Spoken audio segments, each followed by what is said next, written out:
1884, and a jail was established in the 1930s. The complex covers about 413 acres and it's at its peak housed around 10,000 inmates, making it one of the world's largest correctional institutions. A diverse inmate population is held inside Rikers, and most prisoners are there temporarily awaiting trial, serving short sentences, or awaiting transfers to other facilities. Rikers Island is notorious for its harsh conditions, including violence between inmates and involving guards. Reports of abuse, neglect, and corruption among staff have been frequent. The treatment of inmates with mental health issues has been a particular concern, with critics arguing that the facility is ill-equipped to handle such cases appropriately. Likewise, the treatment of juvenile inmates is a subject of controversy. There have been calls for more appropriate handling in the facilities for young offenders.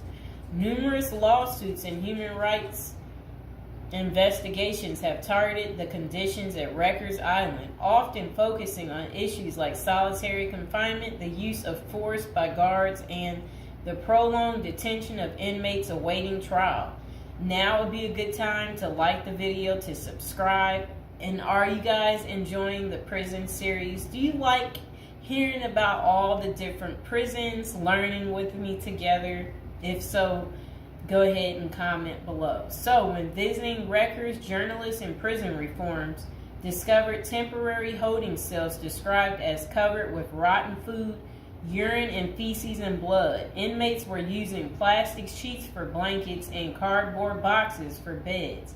Maggots crawled over everything. Up to 26 men were crowded into a single cell where they used plastic bags as toilets. Prisoners kept in holding cells, which should be used for only 24 hours or less, often stayed there for more than a week awaiting transfer. In that time, food and medical services were not routinely provided. Now let's hear that paragraph again, just a small bit of it. So, this was what journalists had noticed when visiting Rikers Island. The prison reformers discovered temporary holding cells described as covered with rotten food, urine, feces, and blood. Inmates were using plastic sheets for blankets and cardboard boxes for beds. Maggots crawled over everything. Up to 26 men were crowded into a single cell where they used plastic bags as toilets. That does not sound good, does it, people? It's disgusting. So over the years, there have been various attempts to reform Rikers Island, focusing on improving conditions, reducing violence, and providing better mental health care. Amid mounting pressure, activists and political leaders have urged the city to close Rikers Island. In 2019, the New York City Council